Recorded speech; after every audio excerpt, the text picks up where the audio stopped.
He goes down in. Hail Mary, full of grace, the Lord is with thee.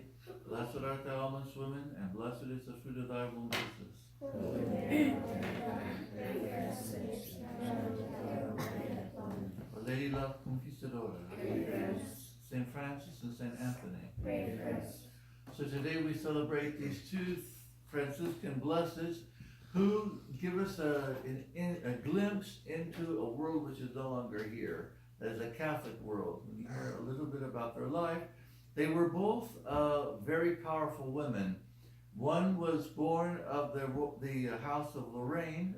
She was a duchess. Her father was a duke, I mean. And she married a duke, who was the Duke of Alençon. That is Blessed Margaret of Lorraine. Blessed Margaret of Lorraine, she died in 1527. So the beginning of the modern era. But still you see in her a bit of what a Catholic nobility is like.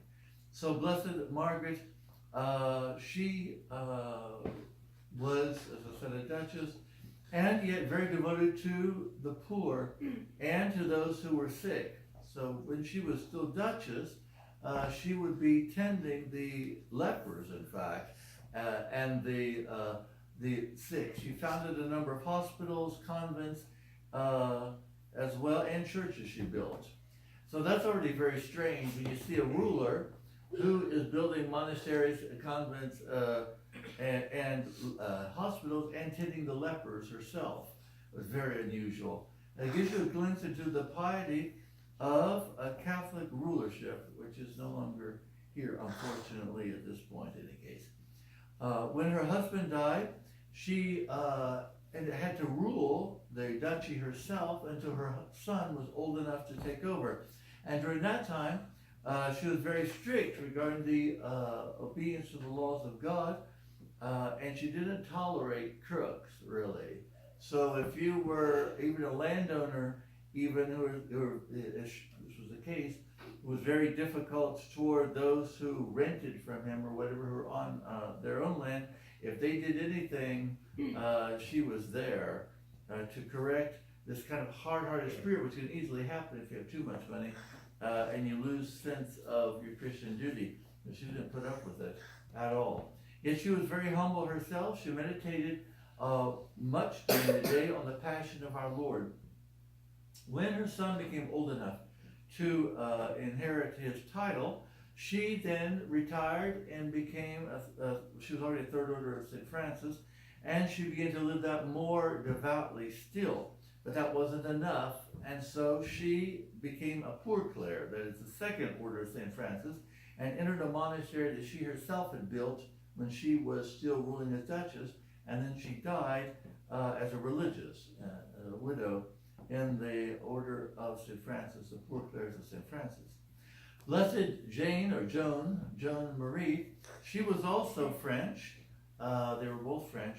She was from a baron's family, which was lower down the hierarchy, but still a noble. She married a baron. It was very interesting when she and her husband, the day of their marriage, her grandfather, who had been the one who arranged the marriage, her parents had already died when she was 15, dropped dead the day of their wedding. And that made such an impression on the husband, the future husband, that they decided to take a vow of virginity, and therefore they lived a Josephite marriage. When they were very pious, both of them, which again gives you the idea of what was the nobility like in a Catholic country, where the husband and wife take vows of virginity, and then within the household, they wouldn't allow any servants to work for them that did not obey the commandments of God and the precepts of the church. They did not allow in their house any form of gambling or games of chance. No swearing or bad language was allowed at all in any servant, or of course not themselves either. It gives you an idea what a Catholic household should be like, because they were not in a monastery. This was a castle, okay, with servants, and yet they lived in a certain way as if they were monastics already.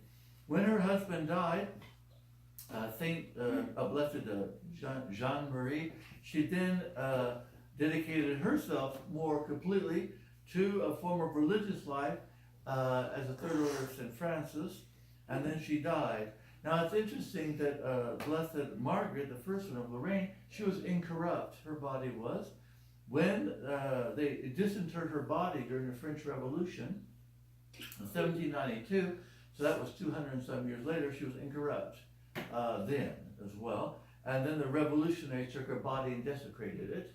And they were able to recover the bones then, so I guess the body corrupted after the desecration, except for her heart, which was still incorrupt.